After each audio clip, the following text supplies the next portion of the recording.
전능하시고 거룩하신 아버지 하나님, 오늘 저희들에게 하나님의 말씀을 들려주시니 감사합니다. 이 말씀으로 저희들의 믿음이 더욱 견고하게 설 수 있도록 도와주시고, 이 시간에 듣는 모든 우리 성도님들이 주의 말씀에 순종하고 또 그 뜻을 행하기를 원합니다. 아버지, 오늘 주시는 말씀을 통하여서 주께서 말씀하실 때 우리가 아멘으로 화답하고 또 교회에 주시는 주님께서 두 가지 규례에 대해서 우리가 바르게 알고 행할 수 있도록 도와주옵소서. 예수님의 이름으로 기도합니다. 아멘. 자, 오늘 여러분들에게 말씀드릴 것은 주의 만찬입니다. 주의 만찬.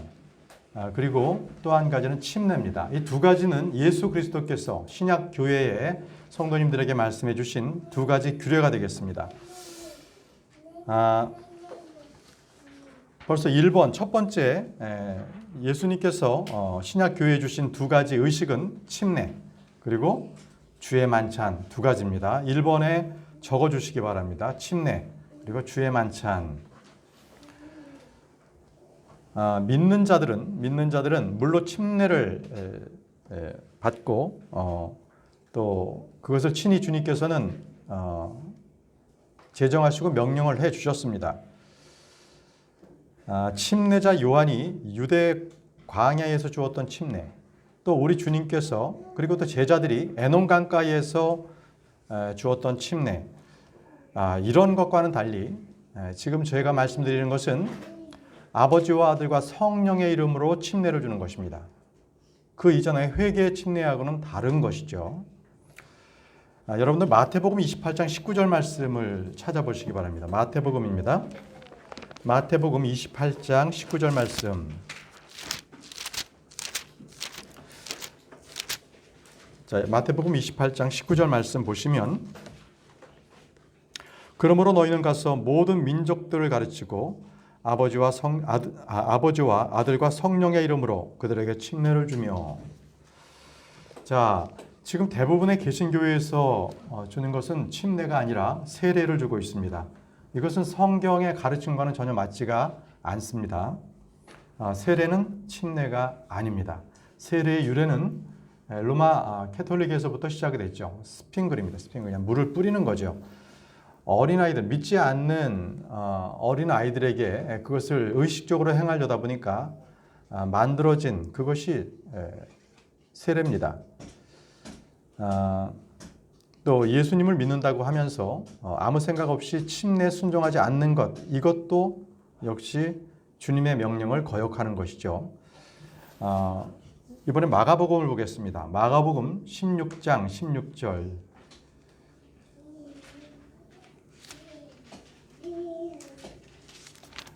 마가복음 16장 16절입니다.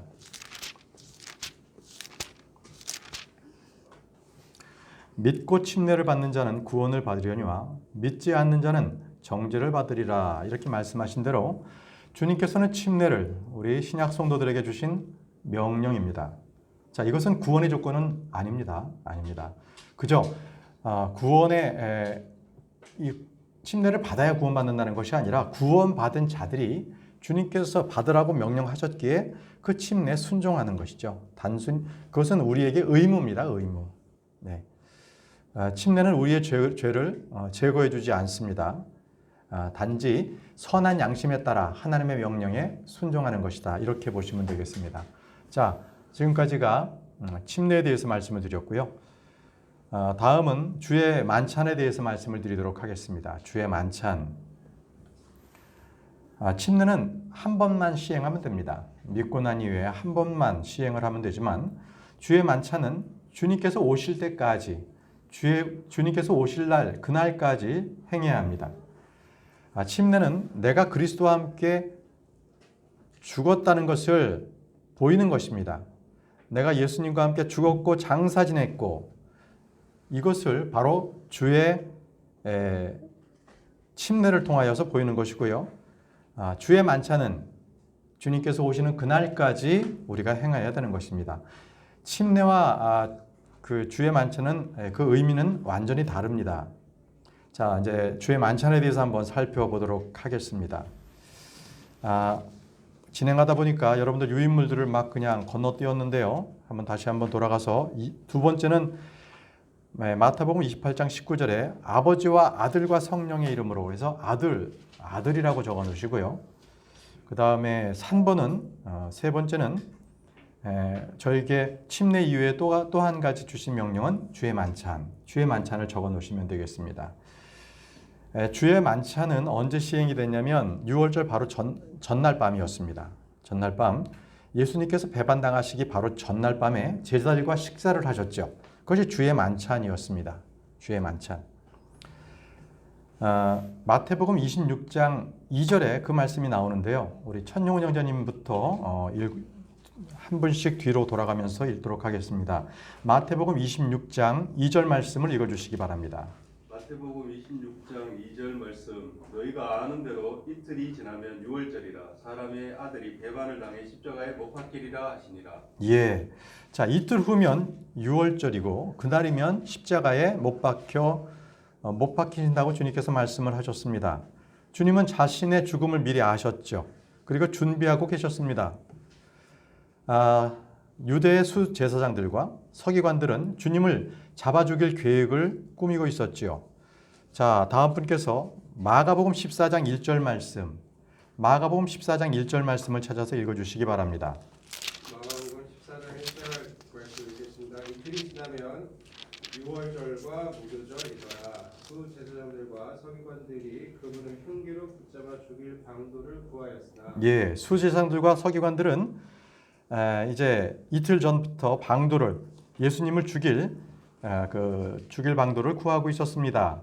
자, 우리 주님께서는 그 모든 것들을 아셨지만 죽기 전에 제자들과 함께 유월절을 지키겠다고 하시면서 모두 식사를 했습니다. 이것이 바로 유월절 예비절에 있었던 전날에 있었던 일입니다. 다음 분께서 마태복음 26장 19절, 20절 말씀을 읽어주시기 바랍니다. 제자들이 예수님께서 자기들에게 정해주신 대로 행하여 유월절을 예비하니라. 이제 저녁이 되매 그분께서 그 열둘과 함께 앉으시니라. 예, 여러분들 4번 유인물 4번에 거기에 예수님께서 자기들에게 정해주신 대로 행하여 유월절을 예비하니라 라고 하셨습니다. 자, 유월절 밑줄에 유월절을 넣어주시기 바랍니다. 자, 그래서 그 저녁에 유월절 전날에 제자들과 함께 앉았습니다. 이것이 바로 흔히 성만찬이라고 불리는 바로 그 저녁 식사, 주의 만찬을 말하고 있습니다. 이때는 아비벌 13일 밤이었습니다. 13일 밤. 이날에 유월절 만찬을 하셨고 새 언약을 선포하셨고 제자들의 발을 씻기시고 바로 올리브산 겟세마네로 올라가셨습니다. 주님께서는 바로 이 밤에 유월절 전날 밤에 체포를 당하셨지요. 자, 지금부터는 이제 그 예수님께서 언제 죽으시고 부활하셨는지를 성경의 기록에 따라서 그것을 확인해 보도록 하겠습니다. 자, 그래서 14일 아침에 재판을 받았습니다. 예수님께서는 빌라도에게 재판을 받으셨습니다. 그리고 14일에 십자가에 못 박히셨고 그날 묻히셨습니다. 그런데 바로 이날 예수님께서 못 박히시고 죽은 이날은 유월절 어린 양을 죽이는 그 시간과 똑같았습니다. 오후 3시입니다. 자, 14일 밤은요, 율법이 정해준 대로 유월절 밤이었습니다. 그리고 성경에도 보면 15일이 큰 날이라고 나옵니다. 그것은 15일 무교절의 첫날을 큰 날이라고 합니다. 큰 명절입니다. 그리고 16일은 안식일, 일반적인 안식일이었습니다.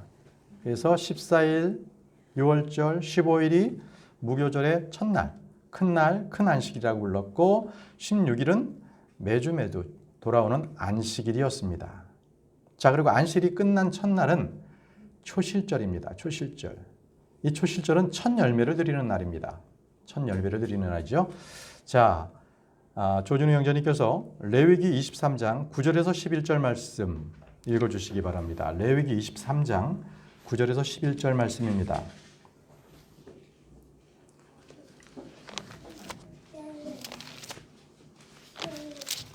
주께서 모세에게 말씀하여 이르시되 이스라엘 자손에게 말하고 그들에게 이르라 너희는 내가 너희에게 주는 땅에 들어가 그 땅의 수확물을 거둘 때에 너희 수확물의 첫 열매 한 단을 제사장에게로 가져갈 것이요 제사장은 너희를 위한 것으로 내가 그 단을 받도록 주 앞에서 흔들되 안식일 다음 날에 그것을 흔들지니라. 예, 너희 수확물의 첫 열매 그 한 단을 제사장 앞에 가져가라고 했습니다. 바로 첫 열매를 드리는 것입니다.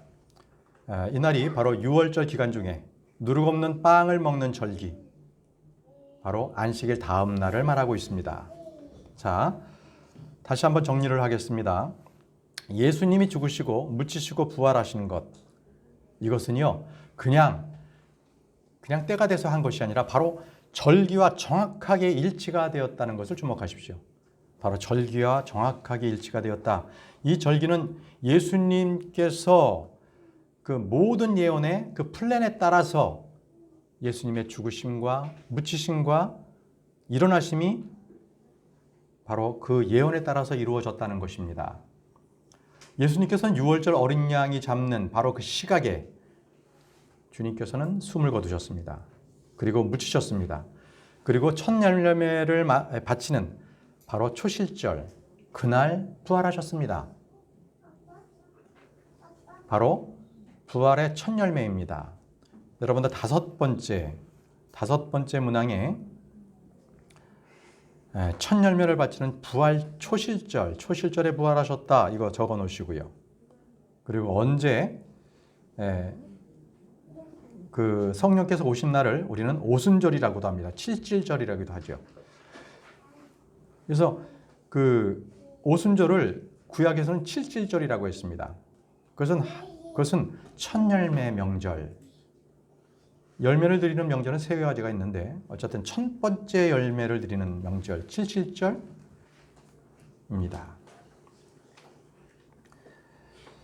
자, 출애굽기 34장 22절 말씀을 그 다음 분께서 읽어주시기 바랍니다.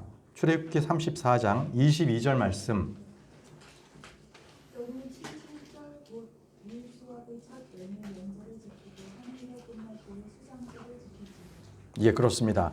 너는 77절 곧 밀 수확의 첫 열매입니다. 그러니까 요 77절에는 밀 수확을 드리는 것입니다. 가장 먼저 수확이 됩니다. 밀이. 네. 자, 이로써 주님께서는 부활의 첫 열매가 되셨다는 것을 성취하신 것입니다. 자, 다음 분께서 고린도전서 15장 20절 말씀 읽어주시기 바랍니다. 고린도전서 15장 20절. 고린도전서 15장 20절 말씀. 그러나 이제 그리스도께서 죽은 자들로부터 일어나사 잡는 자들의 첫 열매가 되셨도다. 아멘. 아멘. 그리스도께서 죽은 자들로부터 일어나사 잠든 자들의 첫 열매가 되셨습니다. 절기와 정확하게 일치를 하고 있습니다. 자, 다음 분께서 고린도전서 15장 23절 말씀을 읽어주시기 바랍니다.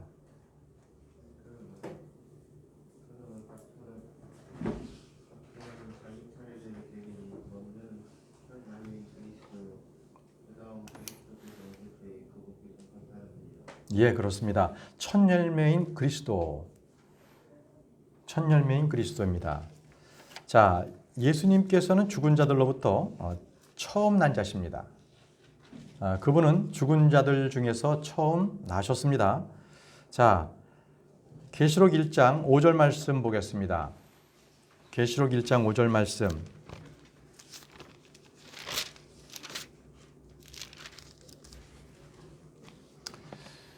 또 신실한 증인이시요 죽은 자들 중에 처음 나신 분이시며 땅의 왕들의 통치자이신 예수 그리스도로부터 은혜와 평강이 너에게 있기를 원하노라. 우리를 사랑하사 자신의 피로 우리의 죄들에서 우리를 씻기시고.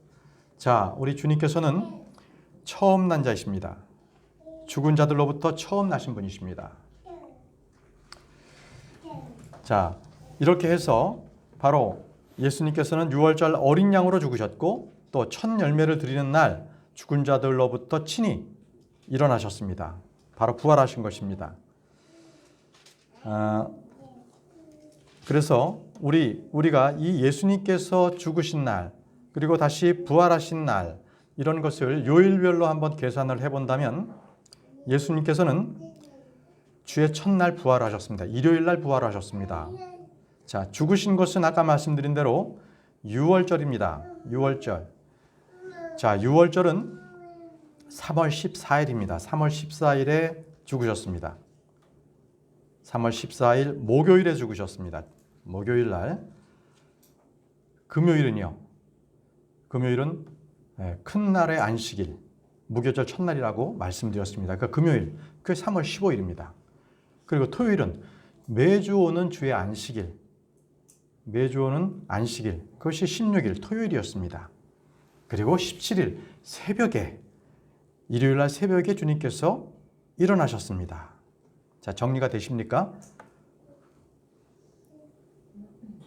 순서대로 다시 말씀드리면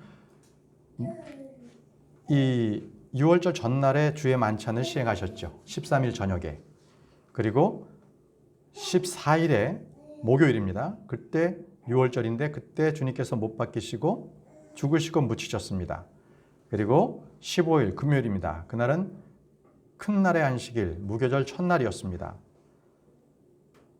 그리고 16일 토요일 날 매주 안식일을 거쳐서 일요일 날 그날이 바로 초실절입니다. 그날 새벽에 주님께서 부활하십니다. 부활하셨기 때문에 첫 열매가 되신 것입니다. 자, 이것이 바로 성경 기록입니다.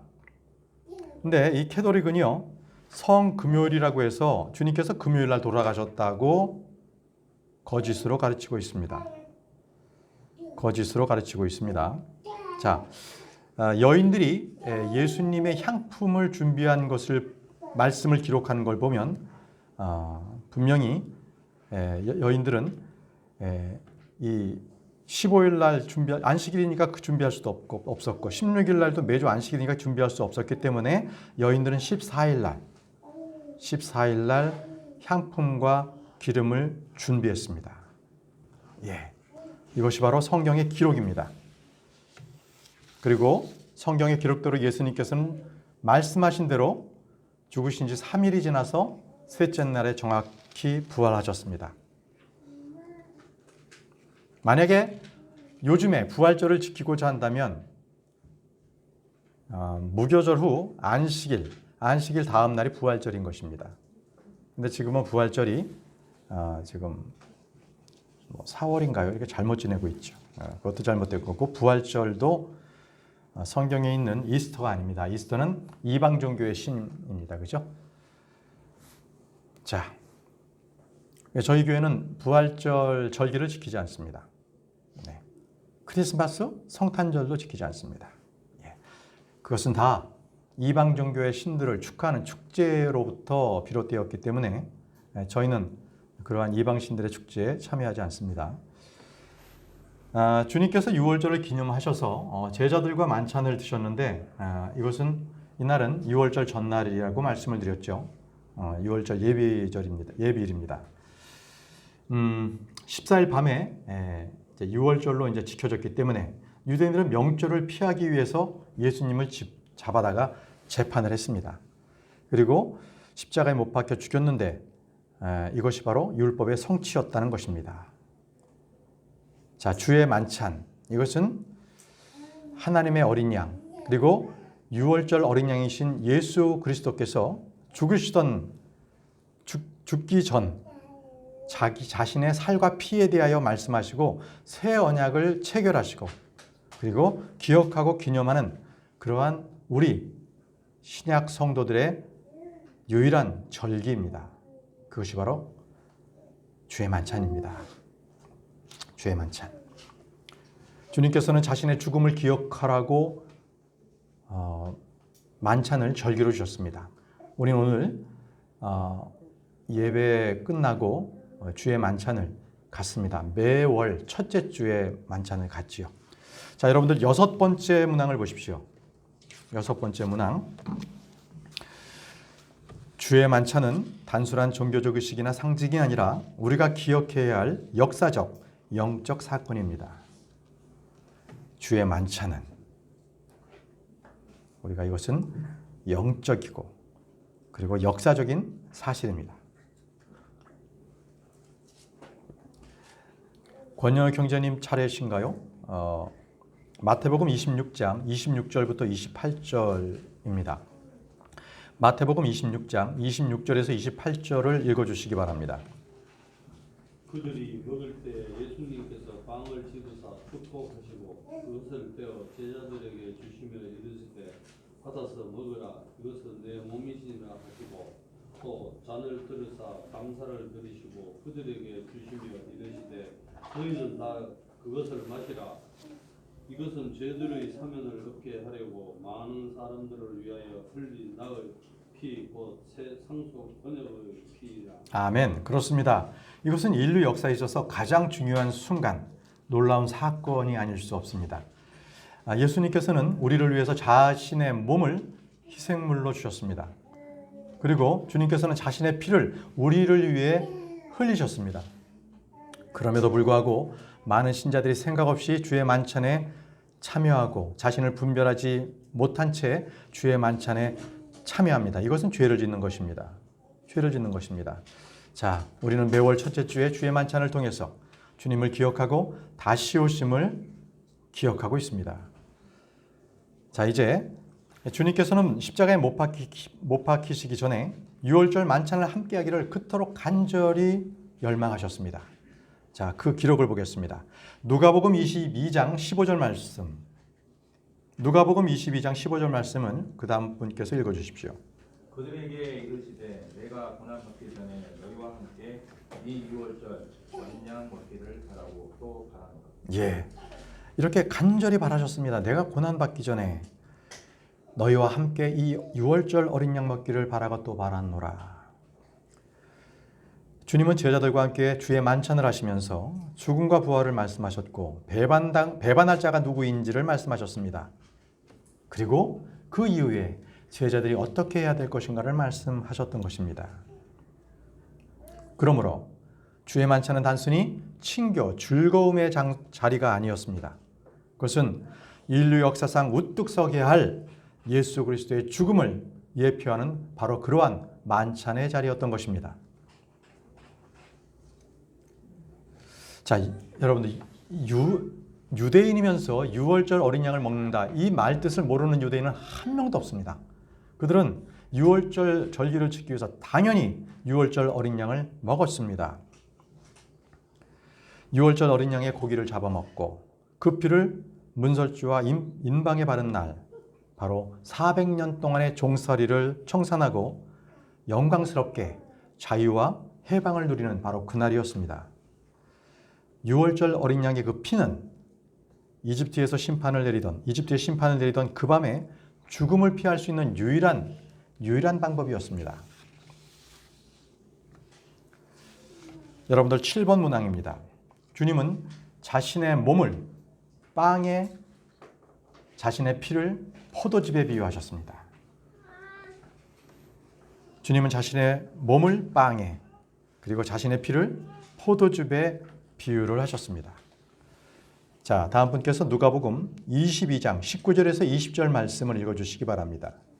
또 그분께서 빵을 집으사 감사를 드리시고 그것을 떼어 그들에게 주시며 이르시되 이것은 너희를 위하여 준 내 몸이라 나를 기억하여 이것을 행하라 하시고 저녁 식사 뒤에 잔도 그와 같이 하여 이르시되 이 잔은 너희를 위하여 흘린 나의 피로 세우는 새 상속 언약이라. 예, 그렇습니다. 주님이 지상에서 3년 반 동안 사역을 하시고 바로 결론이 바로 이 빵과 잔의 그 의미를 담아두셨습니다. 여러분, 잠시 한번 생각해 보십시오. 십자가에 못 박혀 죽으시기 전에 이제 제자들과 함께 테이블에 둘러 앉으셨습니다. 자신의 십자가의 죽음과 피 흘림에 대해서 강론하시는 주님께서 자신이 어떤 죽음임을 의미하셨습니다. 그 죽음이 제자들과 이 온 인류들에겐 어떤 영향, 어떤 결과에 대해서도 미리 말씀해 주셨습니다. 주님께서는 미리 아시고 죽음을 준비하셨던 것입니다. 자, 이 자리에서 예수님께서는 자신의 살과 피에 대해서 이렇게 말씀하셨습니다. 이것은 너희를 위하여 준 내 몸이라. 주님은 자신이 바로 사람들에게 주어서 먹게 할 수 있는 생명의 빵이라고 하셨습니다. 여러분들 누구도 여러분들 자신의 살을 먹으라고 할 사람은 없지 않겠습니까? 식인종이 아니기 때문에 그렇습니다. 그렇죠? 성경은 누구도 사람의 살이나 피를 마실 수 없다고 율법에 엄히 규정을 해 놓으셨습니다. 그런데 말이죠, 이 성만찬 해가지고 지키는 이 로마 카톨릭에서는 이 성만찬을 뭐라고 하냐면 화채설이라고 하죠. 화채설. 그 화채설이라고 하는 것은 바로 성병 그리고 포도주를 실제 주님의 살과 피라고 주장합니다. 그것이 그 순간에 주님께서 살과 피를 먹고 마시라고 했으니까 바로 이 준비된 이 성병과 이 포도주는 실제 주님의 피요 살이다라고 이렇게 가르쳐요. 그래서 그거를 아주 의식적으로 아주 굉장히 고귀하게 해서 피가 한 방울도 남아 있어서는 안 돼요. 그래서 그걸 싹싹 닦아서 신부가 다 입으로 넣었습니다. 그 성병도 작은 가루 하나도 본인들이 이렇게 손수건으로 닦아서 그걸 다 먹죠. 왜냐하면 주님의 살과 피가 실제 오셨으니까. 그러면 그들은 식인종인가요? 하나님의 말씀을 비유로 말씀하신 것에 대해서 분명하게 그것을 해석을 해야 되는데 그렇지 않고 비유인 것을 사실로, 사실인 것을 비유로 하는 것이 바로 그 로마 카톨릭인 것입니다. 이들은 아직도 성경을 왜곡하고 억지를 부리고 있습니다. 그래서 문자적으로 해석하고 영적으로 적용해야 할 성경을 정반대로 영적으로 해석하고 문자적으로 적용하려다 보니 이상한 교리가 그들에게 생기고 있는 것이죠. 자, 한번 보시죠. 요한복음 6장에서 이 주의 만찬의 의미를 주님께서는 말씀해 주셨습니다. 다 같이 요한복음 6장 48절에서 51절 말씀을 보십시오. 요한복음 6장 48절에서 51절. 내가 곧 그 생명의 빵이로다. 너희 조상들은 광야에서 만나를 먹었어도 죽었거니와 이것은 하늘로부터 내려오는 빵이므로 사람이 그것을 먹으면 죽지 아니하리라. 나는 하늘로부터 내려온 살아있는 빵이니 이 사람이 이 빵을 먹으면 영원히 살리라. 내가 주고자 하는 빵은 곧 세상의 생명을 위해 내가 주고자 하는 내 살이로다 하시니라. 자, 주님께서 생명의 빵, 하늘로부터 내려오는 빵, 먹으면 영원히 사는 빵, 세상에 생명을 주고자 하는 내 살이라고 하셨는데 바로 요한복음 6장 52절을 보십시오. 거기에는 유대인들이 뭐라고 했냐면 이 사람이 어찌 능히 자기 살을 우리에게 주어 먹게 하겠느냐 이렇게 반문을 했습니다. 그리고 다투고 말했죠. 이것은 바로 들어도 이해할 수가 없고 믿을 수 없다는 말이었기 때문입니다. 그러나 예수님께서 하신 말씀은 믿지 않는 불신자들에게는 난해한 이야기지만 믿는 자들에게는 분명한 살아있는 사실이 되겠습니다. 지금 이 자리에 계신 분들 중에서도 도무지 이 말씀에 대해서 이해할 수가 없다. 자, 만약에 그분들이 계시다면 58절 말씀을 보시기 바랍니다. 요한복음 6장 58절. 이것은 하늘로부터 내려온 그 빵이니라. 너희 조상들이 만나를 먹어도 죽은 것과 달리 이 빵을 먹는 자는 영원히 살리라 하시니라. 자, 예수님의 살은 생명의 빵입니다. 이 빵은 하늘로부터 내려왔습니다. 이 빵을 먹는 자는 줄이지 않습니다. 이 빵을 먹으면 영원히 삽니다. 이 빵은 예수 그리스도의 살입니다. 여러분, 이 말씀이 이해가 되십니까? 이 세상에는 불로초가 없습니다. 몇 년을 살게 해주는 천도 그리고 금사과는 이 땅에 없습니다. 그러나 사람을 영생에 이르는 하늘로 내려온 빵, 생명의 빵이 있습니다. 바로 예수 그리스도 그분의 살입니다. 자, 이 말을 마치실 때 유대인들뿐만 아니라 제자들도 그 의미를 정확하게 이해하지 못했습니다. 자, 사람들이 말씀을 깨닫지 못한 것은 육적으로 이해하기 때문에 그랬습니다. 육적으로. 다시 요한복음 6장 60절 말씀을 보십시오. 요한복음 6장 60절. 그러므로 그분의 제자들 중에 많은 사람이 이것을 듣고 이르되 이 말씀은 어렵도다. 누가 그것을 들을 수 있으리요 하며. 우리는 많은 성경을 읽고도 설교를 듣고도 또 제자들과 같이 이 말씀은 어렵도다라고 말씀할 수 있습니다. 이는 그 말씀을 하나님의 말씀으로 받지 아니하고 육적인 생각으로 그 말씀을 받았기 때문에 그렇습니다. 영적인 말씀을 육적으로 받으면 이해할 수가 없죠. 주님은 이들의 마음을 아시고 이제 설명해 주셨습니다. 여러분, 요한복음 6장 63절 말씀을 보십시오. 바로 여기에 해답이 있습니다. 요한복음 6장 63절 다 같이 보십시오. 살리는 것은 영이며 육은 아무것도 유익하게 하지 못하느니라. 내가 너에게 이르는 말들은 곧 영이요 생명이니라. 이렇게 말씀하셨습니다. 자, 주님이 하신 말씀은 영이요 생명이십니다.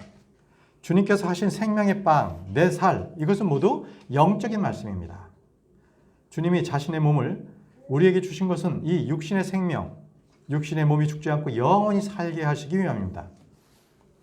주님이 하신 말씀은 우리의 영, 생명을 두고 하신 말씀입니다. 이것을 육적으로 받으면 로마 카톨릭처럼 그렇게 화채설이 되어버립니다. 그러나 우리는 이 말씀을 영적인 말씀으로 취하는 믿음을 소유하고 있습니다. 맞습니까? 예. 자, 오늘 시간이 됐기 때문에 오늘은 여기까지 하겠습니다. 여기까지 하고 다음 주에 이어서 마지막 부분을 또 말씀을 또 전하도록 하겠습니다. 기도하겠습니다. 강하고 위대하신 아버지 하나님, 오늘 침례와 주의 만찬에 대해서 우리가 말씀을 배우게 하시니 감사합니다. 모든 절기 속에서 예수 그리스도께서 그 죽음과 묻히심 그리고 일어나심이 온전하게 성취가 되었음을 저희들이 믿습니다. 그리고 예수님의 살과 또 피는 하나님의 영적으로 우리에게 주시는 그 부서진 몸이고 또 그 피는 하나님의 피임을 저희들이 믿습니다. 우리가 주의 만찬에 대한 의미를 되새기고 또 주님께서 오실 날까지 늘 기억하며 주님께서 명령하신 그 규례를 준행하며 행하는 저희 모두가 될 수 있도록 은혜를 더하여 주시기를 원합니다. 예수님의 이름으로 기도합니다.